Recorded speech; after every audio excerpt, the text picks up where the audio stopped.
தெற்கு மாவட்ட திமுக சார்பில் பாசிச பாஜக அரசை கண்டித்து மாபெரும் கண்டன ஆர்ப்பாட்டம். திருச்சி தெற்கு மாவட்ட திமுக சார்பில் பாசிச பாஜக அரசை கண்டித்து மாபெரும் கண்டன ஆர்ப்பாட்டம் 27 ஜூலை 2024 சனிக்கிழமை திருச்சி தெப்பக்குளம் தபால் நிலையம் அருகில் மாவட்ட கழக செயலாளர் அமைச்சர் அன்பில் மகேஷ் பொய்யாமொழி அவர்களின் வழிகாட்டுதலோடு மாநகர கழக செயலாளர் மூட்டின் மதிவாணன் அவர்களின் தலைமையில் சட்டமன்ற உறுப்பினர் எஸ். இனிகோ இருதயராஜ் முன்னிலையில் நடைபெற்றது. கழக தலைவர் அவர்களின் வழிகாட்டுதல் படி ஒரு நாட்டின் நிதிநிலை அறிக்கை என்பது இந்திய திருநாட்டில் அனைத்து மாநிலங்களுக்கும் உரிய பங்கினை பகிர்ந்து நாடு முழுவதும் சமசீரான வளர்ச்சியை உருவாக்கி உதவுவதுடன் நாட்டில் வாழும் கடைக்கோடி மனிதர்களின் வாழ்வை மேம்படுத்தும் கொள்கை பிரகடனமாகவே இருக்க வேண்டும். ஆனால் இந்த ஆண்டின் ஒன்றிய அரசின் நிதிநிலை அறிக்கை ஒட்டுமொத்த இந்திய நாட்டிற்கான நிதிநிலையை அறிக்கையாக தெரியவில்லை.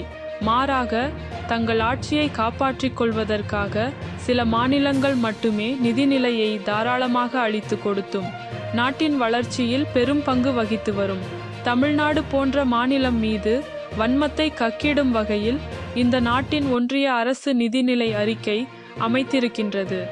இதனை கண்டித்து மாபெரும் கண்டன ஆர்ப்பாட்டம் நடைபெற்றது. இந்த நிகழ்வில் மாவட்ட கழக நிர்வாகிகள் வண்ணை அரங்கநாதன், சேகரன், சபியுல்லா ஆர்ப்பாட்டத்தில் முடிவில் பகுதி செயலாளர் மோகன் நன்றியுரையாற்றினார். பகுதி, ஒன்றிய, நகர, பேரூர், வட்ட, வார்டு, கிளைக்கழக செயலாளர்கள் மற்றும் நிர்வாகிகள் அணிகளின் அமைப்பாளர்கள் மற்றும் துணை அமைப்பாளர்கள், உள்ளாட்சி அமைப்புகளின் பிரதிநிதிகள், கழக தொண்டர்கள் மற்றும் பொதுமக்கள் கலந்து கொண்டனர். திருச்சிராப்பள்ளியிலிருந்து நிருபர் சங்கர் ராமன் அறிக்கை. இதே தீடா பந்தயட்டிட்டல். திருச்சி மாவட்டம் உறையூர் பேரவையில் போராட்டம். யூடியூப். திருச்சியில் டாஸ்மாக் மதுக்கடைகளை திறப்பதற்கும் கஞ்சா விற்பனை அதிகரிப்பதற்கும் எதிர்ப்பு. நிதி ஆயோக் அறிக்கையில் நிலையான வளர்ச்சி இலக்கு குறியீட்டு புள்ளி வரும்படி 17 இலக்குகளில் அதிகம் இலக்குகள் முன்னணி பெற்றிருக்கிற ஒரே மாநிலம் இந்தியாவில் நம்ம தமிழ்நாடு தான். இங்கே ஆட்சி செய்கிறது நம்முடைய தமிழக முதல்வர் தளபதி அவர்கள் தான். இந்திய தேசத்தில் மற்ற மாநிலங்களை விட 3ஆம் இடத்துல ஒரே மாநிலம் நம்ம தமிழ்நாடு. தேசிய சராசரி விட அதிக மதிப்பெண் பெற்று முன்னணியில் இருக்கிற ஒரே மாநிலம் நம்முடைய தமிழ்நாடு. நிதி ஆயோக தரவுகளின்படி அதிகமான இலக்குகள் முன்னணியாக இருக்கிற மாநிலம் ஒரே மாடு. குறிப்பாக 92 மதிப்பெண்கள் பெற்று வறுமை ஒழிப்பில் இந்தியாவிலேயே முதல் மாநிலமாக இருக்கிறது நம்ம தமிழ்நாடு. இப்போ ஆட்சி நடத்துகிறது நம்முடைய தமிழ் ஆட்சியில் பள்ளிக்கல்வித்துறை வச்சிருக்கிறது நம்முடைய அமைச்சர். பள்ளிக்கல்வித்துறை உள்கட்டமைப்பில் இந்தியாவிலேயே முதல் மாநிலமாக இருக்கிறது நம்ம தமிழ்நாடு. காலநிலை பருவத்திற்கு ஏற்பட்ட நடவடிக்கை எடுக்கிறதுல 81 மதிப்பெண் பெற்று இந்தியாவிலேயே 2வது இருக்கிறது நம்முடைய தமிழ்நாடு. தரமான கல்வி வழங்குவது 76 மதிப்பெண் பெற்று இந்தியாவிலேயே 4வது இருக்கிறது நம்ம தமிழ்நாடு. இப்படி 17 இலக்குகளை 13 இலக்குகள் முன்னணி மாநிலமாக இருக்கிற ஒரே மாநிலம் நம்முடைய தமிழ்நாடு. இது இந்திய சராசரியை விட அதிகம் சொல்லலாம். இந்திய சராசரியை விட அதிக 11 இலக்குகளை நம்முடைய தமிழ்நாடு முன்னணியில் இருக்குது. இந்திய சராசரிக்கு அவங்க 71 மதிப்பெண் கொடுத்துருக்காங்க. ஆனால் நம்ம தமிழ்நாடு 78 மதிப்பெண்கள் பெற்று இந்தியாவிலே இவ்வளோ துறையில் முன்னணியாக இருக்குது. அது மட்டும் இல்லை, இந்தியாவுடைய மொத்த உள்நாட்டு உற்பத்தியில் 8.8 விழுக்காடு தமிழ்நாடு அர்ப்பணித்து தமிழ்நாடு வழங்கி இந்தியாவுடைய பெரிய பொருளாதார 2வது மாநிலமாக விளங்கி கொண்டிருக்கிற நம்முடைய தமிழ்நாடு முதலமைச்சருடைய ஆட்சியில் நீங்கள் 2024 மார்ச் மாதம் நம்முடைய சென்ட்ரல் கவர்மெண்ட் ஒன்றிய அரசுக்கு வழங்கிய ஜிஎஸ்டி வளர்த்துக்கலாம் 12,210 கோடி நம்ம வழங்கியிருக்கோம். அதே 23ஆம் ஆண்டு 11,559 கோடி நம்ம ஒன்றிய அரசுக்கு வழங்கியிருக்கோம். இது சென்ற ஆண்டை விட 6 விழுக்காடு நம்ம அதிகமாக கொடுத்துருக்கோம். ஆனால் பீகார் எவ்வளோ தெரியுங்களா, ஆந்திரா எவ்வளோ தெரியுங்களா கொடுத்துருக்காங்க? ஒன்றிய அரசுக்கு 4,850 கோடி கொடுத்துருக்காங்க. பீகார் 1992 கோடி இருக்காங்க. இந்த ரெண்டையும் சேர்த்தா கூட நம்ம கொடுத்தல பாதி கூட வரல. ஆனால் இந்த ஒன்றிய அரசு மற்ற மாநிலங்களை திருப்திப்படுத்துகிறாங்களோ இல்லையோ, நம்முடைய தமிழக அரசை ஒட்டுமொத்தமாக வஞ்சிக்கிற ஒன்றிய அரசாக தான் திறந்து கொண்டிருக்கிறது.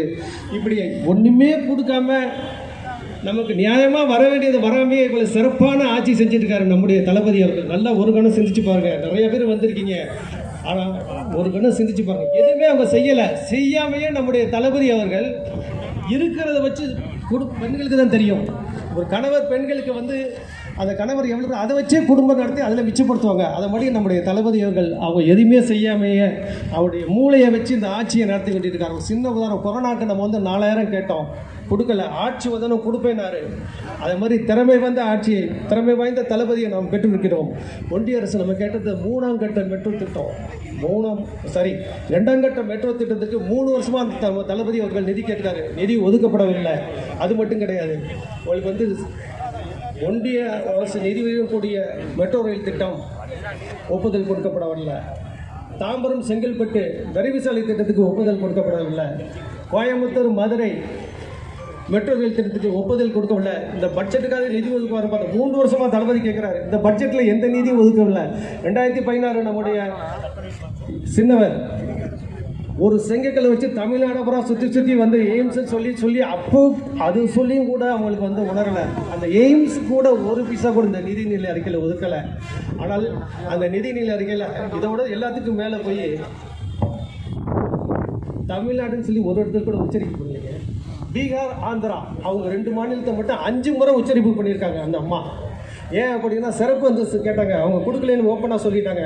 அதனால் வந்து அவங்களை திருப்திப்படுத்தணும், நம்ம ஆட்சியை தக்க வச்சுக்கணும், பிரதமர் முறையில் தொடரணும். அந்த ஒரே காரணத்துக்காக அவங்களுக்கு 9,000 கோடியை வந்து நிதியை ஒதுக்கியிருக்கிறாங்க. அது மட்டும் கிடையாது,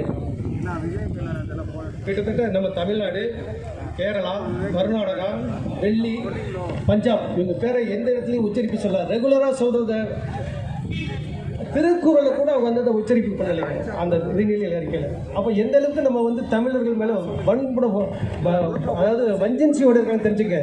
தமிழ்னு சொல்லி சொல்கிறாங்க, ஆனால் தமிழர்களுக்கு எந்த நிதியும் ஒதுக்கலை. இது அநீதி இல்லையா? அதெல்லாம் சிந்திச்சு பாருங்க. அது அநீதி, முழுக்க அநீதி. ஆகையால் உங்களை நான் இறுதியாக கேட்டுக்கொள்வது, தமிழர்களுக்காக வாழ்கின்ற, தமிழர்களுக்காக குரல் கொடுக்கின்ற ஒரே இயக்கம் திராவிட முன்னேற்ற கழகம், ஒரே தலைவர் கலைஞருக்கு பின்னர் நம்முடைய தளபதி அவர்கள் தான்.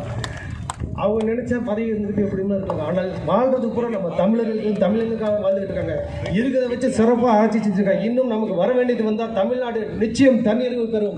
இந்த தன்னிறைவு காலம் வரை நம்முடைய தளபதி அவர்களையும் திராவிட முன்னேற்றங்களையும் அவர்கள் இருக்கின்ற கட்டளையை ஏற்று தமிழ்நாடு இருவரைக்கும் அந்த குடும்பம் தான் முதல்வர்.